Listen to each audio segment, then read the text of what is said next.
Hello viewers, welcome to NB EduTech. অতি গুৰুত্বপূৰ্ণ important update এটি দিব ওলাইছোঁ। DW ফালৰ পৰা নোটিছ জাৰি কৰা হৈছে। যিখিনি কেণ্ডিডেটছৰ ফাৰ্ষ্ট প্ৰভিজনেল মেৰিট লিষ্টত নাম আহিছে 5550 প্ৰথম মেধা তালিকাত যাৰ নাম আহিছে তেওঁলোকৰ একে সময়তে যদি অসম চৰকাৰৰ অধীনস্থ বেলেগ ডিপাৰ্টমেণ্টতো বেলেগ বিভাগতো যদি নাম আহিছে তেওঁলোকে যদি এক্সাম দিছিলে আৰু বেলেগ ডিপাৰ্টমেণ্টতো যদি তেওঁলোকৰ মেৰিট লিষ্টত নাম আছে বা চাকৰি যদি পাইছে তেতিয়াহ'লে ইচ্ছাকৃতভাৱে নিজে নিজৰ কেণ্ডিডেটছাৰ অৰ্থাৎ নিজৰ প্ৰাৰ্থিত্ব প্ৰত্যাহাৰ কৰিব লাগে। ঠিক আছে, এতিয়া তাৰ প্ৰচেছ দিয়া আছে, মই নোটিছটি পঢ়ি শুনাই দিছোঁ।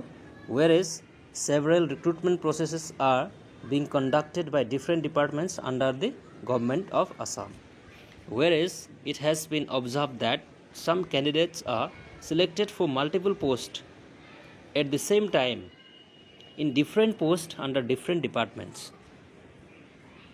In view of the above, the candidate listed in the first provisional merit list published by this office letter number amuk dated 10/9/2025 are hereby instructed to voluntarily withdraw their names from the post of teachers of LPs and UP schools under DW Assam against advertisement number amuk and advertisement B.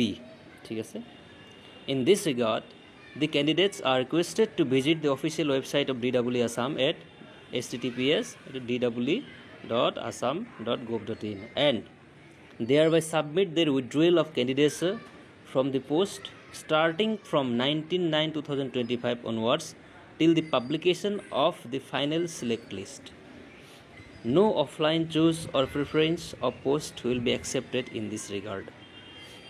ইয়াত স্পষ্টভাৱে উল্লেখ কৰিছে বন্ধু বান্ধৱীসকল যে তেওঁলোকে DW যি website আছে https://dw.assam.gov.in তাত নিজৰ নাম প্ৰত্যাহাৰ কৰিব পাৰে বা উইথড্ৰ কৰিবৰ কাৰণে যিখিনি ফৰ্মেলিটিজ দিয়া আছে তাত অপশ্যন আছে। ৱেবছাইটত অপশ্যনত গৈ নিজৰ নামটো উইথড্ৰ কৰিব লাগে। কোনে কৰিব লাগে? যাৰ নাম মেৰিট লিষ্টত আহিছে লগে লগে বেলেগ ডিপাৰ্টমেণ্টতো আহিছে, in the same time government of আছামৰ বেলেগ ডিপাৰ্টমেণ্টতো যদি নাম আছে বা চাকৰি পাইছে বা মেধা তালিকাত বেলেগতো আছে তেওঁলোকে নিজৰ নামসমূহ ইচ্ছাকৃতভাৱে উইথড্ৰ কৰিব লাগে। ইয়াত এটা কথা স্পষ্টকৈ উল্লেখ কৰা আছে, no offline choose or preference of post will be accepted in this regard. কোনো ধৰণৰ অফলাইন তাৰমানে অফিচ ভিজিট কৰি বা অফলাইন যোগেদি অপশ্যন চুজ কৰা বা প্ৰত্যাহাৰ কৰা তেনেকুৱা ধৰণৰ কোনো ধৰণৰ সুবিধা দিয়া হোৱা নাই, অনলাইনে কৰিব লাগিব। ঠিক আছে, প্ৰচেছ আৰম্ভ হৈছে 19 তাৰিখৰ পৰা আৰু এইটো ফাইনেল মেৰিট লিষ্ট বা ফাইনেল ছিলেক্ট লিষ্ট যেতিয়ালৈকে পাব্লিছ নকৰে তেতিয়ালৈকে আপোনালোকে এই এক্সাৰচাইজটো কৰিব পাৰিব। আৰু 19ৰ পৰা অলৰেডি কেইদিনমান পাৰ হৈয়ে গ'ল আৰু আমাৰ আপডেটখিনি মাজতে থাকি গৈছিলে।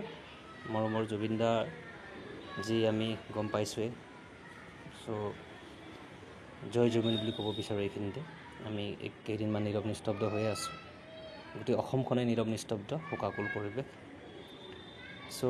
এতিয়াৰ পৰা আপোনালোকে যিহেতু এই অপশ্যনখিনি পাব, আপোনালোকে নিজৰ নাম যদি মাল্টিপুল পোষ্টত মাল্টিপুল ডিপাৰ্টমেণ্টছ যদি আছে তেতিয়াহ'লে উইথড্ৰ কৰি ল'ব, যাতে আপোনালোকৰ বেলেগ ক্ষেত্ৰত কোনো অসুবিধা নহয়।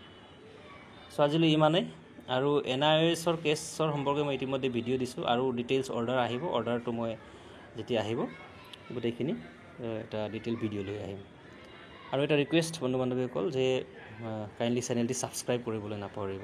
Thank you so' much.